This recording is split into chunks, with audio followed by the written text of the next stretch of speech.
नमस्कार दोस्तों, आज की क्लास में हम हिंदी के क्वेश्चन डिस्कस करेंगे। तो सभी लोग क्लास को ध्यान से देखिएगा।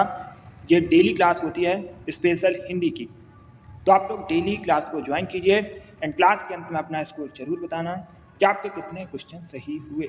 चलिए शुरू करते हैं आज की क्लास। क्वेश्चन नंबर फर्स्ट, प्रश्न को समझिए।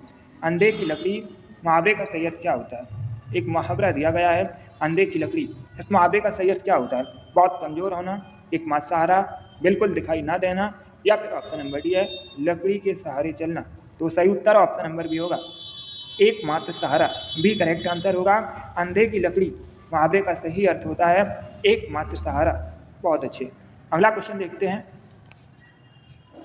क्वेश्चन नंबर 2 इंपॉर्टेंट क्वेश्चन है, कई परीक्षाओं में बिल्कुल इसी प्रकार से पूछा जा चुका है। बुढ़ापा शब्द में कौन सी संज्ञा है? एक शब्द दिया गया है बुढ़ापा, इस शब्द में कौन सी संज्ञा है? व्यक्तिवाचक संज्ञा, जातिवाचक संज्ञा, भाववाचक संज्ञा, या फिर समूहवाचक संज्ञा? तो सही उत्तर ऑप्शन नंबर सी होगा, भाववाचक संज्ञा। बुढ़ापा शब्द में भाववाचक संज्ञा है, सी करेक्ट आंसर होगा। क्वेश्चन नंबर 3, ये भी इंपॉर्टेंट क्वेश्चन है, ये भी प्रश्न कई परीक्षा में पूछा जा चुका है। बिल्कुल इसी प्रकार से एक वाक्य दिया गया है और पूछा गया है, इस वाक्य में धीरे धीरे क्या है? वह धीरे धीरे चलता है। वाक्य को समझिए, वह धीरे धीरे चलता है। इस वाक्य में धीरे धीरे क्या है? संज्ञा, सर्वनाम, विशेषण, या फिर क्रिया विशेषण? तो डी करेक्ट आंसर होगा, क्रिया विशेषण। वह धीरे धीरे चलता है, इस वाक्य में धीरे धीरे है क्रिया विशेषण। तो डी करेक्ट आंसर होगा, क्रिया विशेषण। बहुत अच्छे। क्वेश्चन नंबर 4 है ये। अनुज शब्द का विलोम क्या होता है? परीक्षा में विलोम शब्द से संबंधित भी क्वेश्चन पूछे जाते हैं, ये भी इंपॉर्टेंट टॉपिक है। क्या पूछा गया है? अनुज का विलोम शब्द क्या होता है? अनुज शब्द का अर्थ क्या होता है? छोटा। अब पूछा क्या गया है, अनुज शब्द का विलोम शब्द क्या होता है? तो सही उत्तर क्या होगा? ज्येष्ठ करेक्ट आंसर होगा, ए करेक्ट आंसर होगा। ज्येष्ठ, बड़ा। अनुज का विलोम होता है ज्येष्ठ, ए करेक्ट आंसर होगा। क्वेश्चन नंबर 5, ये थोड़ा सा कठिन क्वेश्चन है। इस प्रकार के क्वेश्चन पूछे जाते हैं परीक्षा में। अगर कोई क्वेश्चन आपको नहीं आता है तो उसे आप लोग नोट डाउन कर लीजिएगा, बिकॉज ये इंपॉर्टेंट क्वेश्चन है। कुछ इसमें ऐसे क्वेश्चन भी हैं जो विभिन्न परीक्षाओं में पूछे गए हैं, और कुछ ऐसे हैं जो इंपॉर्टेंट हैं, आपकी परीक्षा में पूछे जा सकते हैं। अब क्वेश्चन नंबर 5 इस प्रकार से है। क्वेश्चन नंबर 5, वृक्ष से पत्ते गिरते हैं, इस वाक्य में से किस कार्य की विभक्ति है? यह आपको बताना है। पहले वाक्य को समझिएगा। पेड़ से पत्ते गिरते हैं, इस वाक्य में से किस कारक की विभक्ति है?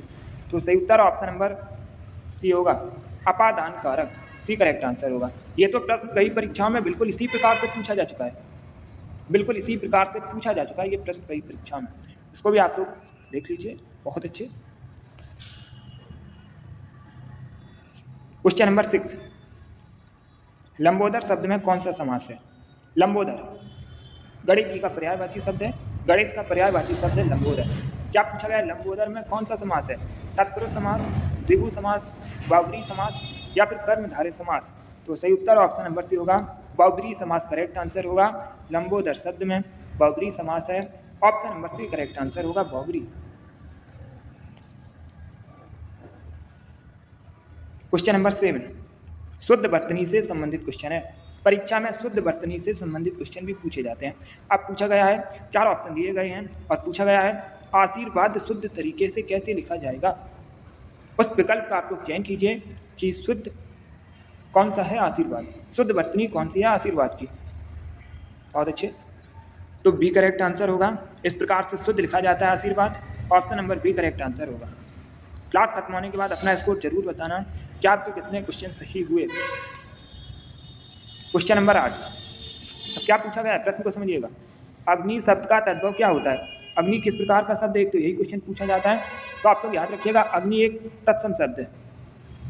अग्नि किस प्रकार का शब्द है? अग्नि एक तत्सम शब्द है। और यहाँ पर क्या पूछा गया है? अग्नि का तद्भव रूप क्या होता है? आग, ज्वाला, पावक, या फिर अनल? एक करेक्ट आंसर होगा आग। अग्नि शब्द का तद्भव होता है आग, आग एक तद्भव शब्द है, तो option number A correct answer होगा। क्वेश्चन नंबर 9, जो सब कुछ जानता हो वाक्यांश के लिए एक शब्द क्या होता है? जो सब जानता हो उसे क्या कहा जाता है? उसके लिए एक शब्द क्या होता है? अल्पज्ञ, बहुज्ञ, सर्वज्ञ या फिर अज्ञ? तो सी करेक्ट आंसर होगा सर्वज्ञ कहते हैं।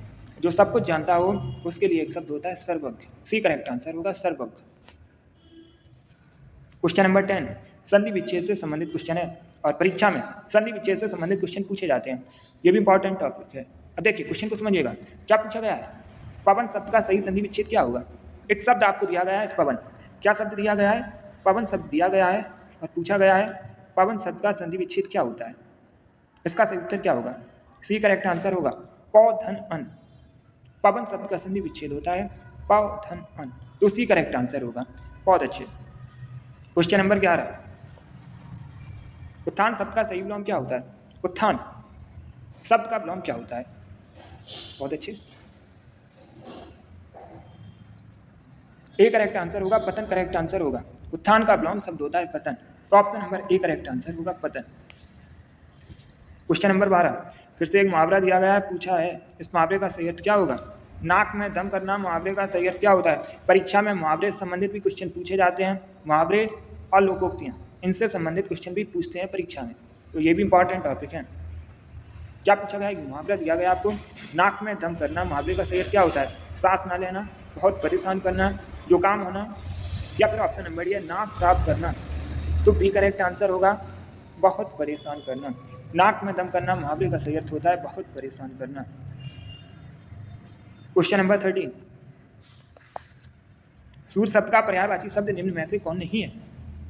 4 ऑप्शन दिए गए, दिनकर, रवि, शशांक, भास्कर। इनमें से कौन सा शब्द सूर्य का पर्यायवाची शब्द नहीं है? तो सी करेक्ट आंसर होगा शशांक करेक्ट आंसर होगा, क्योंकि जो शशांक शब्द है ये चंद्रमा का पर्यायवाची शब्द है। इंपॉर्टेंट है, पूछा जाता है। चंद्र का पर्यायवाची शब्द है, चंद्रमा का पर्यायवाची शब्द है शशांक। सूर्य का पर्यायवाची शब्द नहीं है। Option number C correct answer होगा।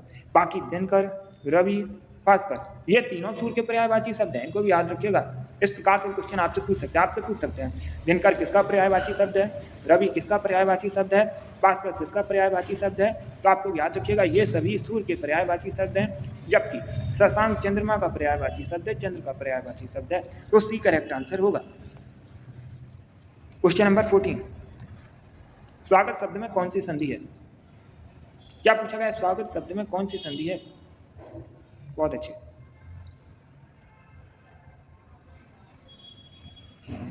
Very good, B correct answer होगा। यड़ करेक्ट आंसर होगा। यड़ संधि होती है स्वागत शब्द में। तो option number B correct answer होगा, यड़ संधि। क्वेश्चन नंबर 15 चौराहा शब्द में कौन सा समास है? एक शब्द आपको दिया गया है चौराहा, इसमें आपको बताना है कौन सा समास है। तत्पुरुष समास, अव्ययीभाव समास, द्विगु समास या फिर कर्मधारय समास। तो सी करेक्ट आंसर होगा द्विगु समास करेक्ट आंसर होगा। चौराहा शब्द में द्विगु समास होता है। Option number C correct answer होगा द्विगु समास। बहुत अच्छे। चलिए दोस्तों, आज की क्लास में हमने हिंदी के टॉप 15 क्वेश्चन डिस्कस किए। आई होप आप सभी को ये प्रश्न समझ आए होंगे। सो क्लास को लाइक कीजिए, शेयर कीजिएगा, चैनल पर नए हैं चैनल को सब्सक्राइब कीजिएगा, बेल आइकन को प्रेस कीजिए ताकि सभी नोटिफिकेशन आप तक पहुंच सकें। डेली एक वीडियो इस चैनल पर आती है हिंदी के, उसमें टॉप प्रश्न होते हैं। तो डेली आप लोग वीडियो को अच्छे से देखिएगा। क्लास खत्म होने के बाद अपना स्कोर बताइए कि आपके 15 में से कितने क्वेश्चन सही हुए। कोई क्वेश्चन आपको नहीं आता है उसे नोट डाउन कर लीजिए और क्लास खत्म होने के बाद जब भी आपको टाइम मिले तो उन प्रश्नों को रिवाइज कीजिए। इससे आपकी तैयारी और बेहतर होगी। तो आप लोग अपना स्कोर जरूर बताना कि आपके 15 में से कितने क्वेश्चन सही हुए। क्लास पसंद आए, वीडियो पसंद आए, लाइक कीजिए, शेयर कीजिएगा, चैनल पर नए हैं चैनल को सब्सक्राइब कीजिएगा, बेल आइकन को प्रेस कीजिए ताकि सभी नोटिफिकेशन आप तक पहुंच सकें। चलिए इसी के साथ मैं आपको मिलूंगा अगली क्लास में। Thank you guys, thank you for watching.